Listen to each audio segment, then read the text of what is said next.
Thanks for watching. Please like and share this video and subscribe to my YouTube channel. God bless you.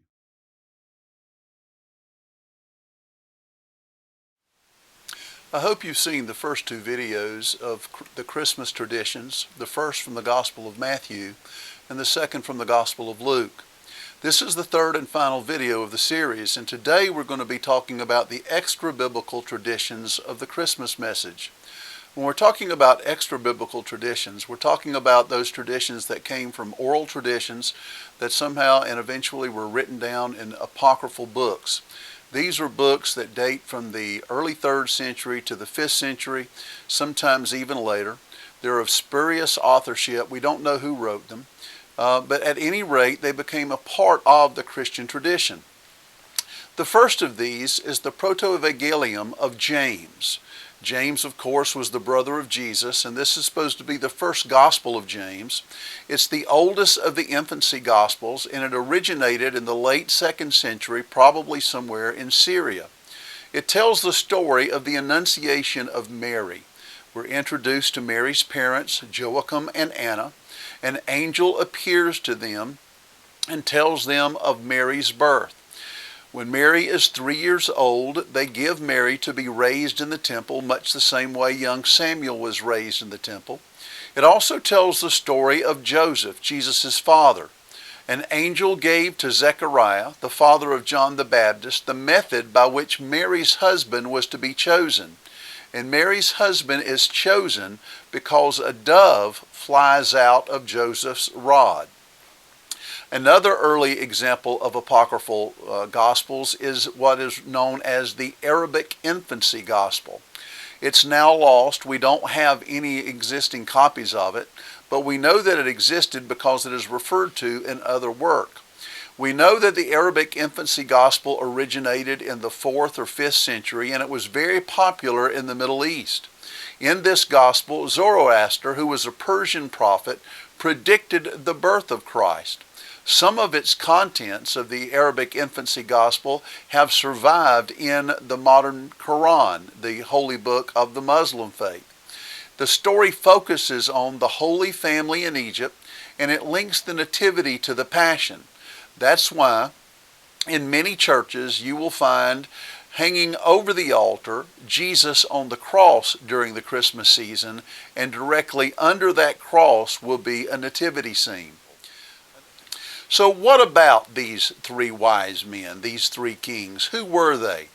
We know that only Matthew talks about the visit of the Magi, but as we've mentioned in an earlier video, Matthew doesn't tell us much about them. And so much of what we commonly believe about the three wise men or the Magi are basically from these extra-biblical traditions. Prudentius, who was a 4th century Christian writer, wrote that the Magi brought 3 gifts in golden containers. Who were the names of these Magi? From the 6th century, we've discovered that their names are Balthazar, Melchior, and Caspar. Also, there is a tradition that dates from the Acts of Thomas, which was an apocryphal book similar to the Acts of the Apostles. The Acts of Thomas says that these 3 were baptized in India by the Apostle Thomas. Well, there's no evidence that the 3 Magi or that the Magi came from India, but however, there is evidence that very early on, there's this ancient tradition that the Apostle Thomas preached the gospel in India. In the 8th century, Venerable Bede wrote that the 3 Magi represented the 3 sons of Noah, the 3 races of humanity. So the visit of the 3 Magi demonstrates that Christ the King came for all humanity. What you're looking at now is a Byzantine mosaic that dates to sometime in the 6th century. It's of the 3 Magi. It's been restored in the 19th century and is now in a church in Ravenna, Italy. It depicts the Magi in Persian clothing, which includes breeches, capes, and Phrygian caps. So when was Jesus born? Well, about 6 BC. You may be wondering, how is it that Jesus could have been born in 6 BC, being that BC means before Christ? Well, when this modern calendar was established, They missed it by a few years. We know that Herod died in 4 BC and that Jesus was in Egypt until Herod's death. So that places Jesus' birth about 6 BC. We also know that Jesus was born sometime between March and November, certainly not on December the 25th. You may be asking, why do we believe that? Well, the Gospels tell us that the shepherds were watching their flocks by night. It's only during the evenings of March through November that people could stay out at night. Otherwise, it would be too cold. Some early Christians believe that Jesus was born on January the 6th. John Cassian, a theologian in the 5th century, wrote that Jesus was born and baptized on the same date. And he established that as January the 6th. And in the eastern part of the Christian world, they still celebrate Christmas on January the 6th. Where did we get December 25? Well, a Christian theologian by the name of Sextus Julius Africanus in the 3rd century argued that March 25th being the date of creation and also the incarnation, that is when Jesus was conceived in the womb of Mary. Well, if that happened on March the 25th, then Jesus was born 9 months later on December the 25th. In the ancient world, December the 25th was the winter solstice. It was also celebrated as the birthday of the unconquered sun and the feast of the Roman god Saturnalia. In AD 336, December 25th was declared as the birthday of Jesus Christ by the church in Rome. Why? Because the church was engaged in a propaganda war against the pagans. Many of the pagans were celebrating December the 25th, again, the birthday of the unconquered sun. Well, the ancient Christian bishops read Malachi 4:2. The Son of Righteousness will rise with healing in his wings. And they interpreted that as a prophecy of Jesus being the King, the unconquered Son, with healing in his wings. And of course, Jesus said in John 8:12, I am the light of the world. So with this Old Testament reference and the words of Jesus in John 8:12, these ancient Christian bishops determined that December the 25th, when the pagans were celebrating the birthday of the unconquered Son, that Christians would be celebrating the birthday of He who has conquered sin and death, the Son of God. We should also acknowledge the celebration of Christmas in association with the Nicene Creed. The celebration of Christmas was not included on the liturgical calendar until the 4th century, about the same time that the Nicene Creed was affirmed. It's been said that by the 5th century, a person could travel from the east to the west of the Roman Empire and have their entire way lighted by Christmas candles. The words of the Nicene Creed that affirm the deity of Jesus Christ: I believe in one Lord Jesus Christ, the only begotten Son of God, begotten of the Father before all ages, God from God, light from light, true God from true God, begotten not made, consubstantial with the Father, through him all things were made. For us men in our salvation, he came down from heaven and by the Holy Spirit was incarnate of the Virgin Mary and became man. You can't have any conversation about Christmas without asking, where did Santa Claus come from? Well, Santa Claus, the original Santa Claus, is a 4th century bishop, Nicholas of Myra. We celebrate his feast day on December the 6th. There's a tradition, a legend that St. Nicholas attended the Council of Nicaea, and when Arius was sharing his view that Jesus Christ was created of the Father, that St. Nicholas became so upset and so provoked by what Arius was teaching that he walked across the council floor and slapped Arius. Well, the bishops of the council rebuked Bishop Nicholas and had him arrested and placed in jail, and the next day Nicholas had to apologize to all of the bishops in council and apologize to Arius. So we get some sense of his temperament. But also, Bishop Nicholas was known for his great generosity. There's this one legend of the golden stockings. The legend says that there was this man who had 3 daughters, and they were all very poor.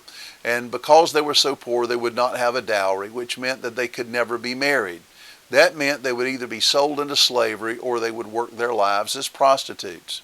Bishop Nicholas heard of these three impoverished girls and went by their home and noticed they had placed their stockings out to dry. They had washed their stockings and placed them out to dry. So he placed a bag of gold in each one of the stockings. And of course, the next morning, when these young girls found that they had gold in their stockings, they had a dowry and they could be married. So Nicholas saved them from a lifetime of slavery and degradation. And it's because of this legend of the golden stockings that many of us place stockings in our home at night and fill them with Christmas gifts. What you're looking at now are various iconic representations of St. Nicholas. The middle top is a computerized reconstruction that gives a more realistic view of what the historic St. Nicholas would have looked like. So how did St. Nicholas become Santa Claus? Well, the word Santa is a derivative of saint. Claus is shorthand for Nicholas. In 1809, Washington Irving wrote The Knickerbocker's History of New York.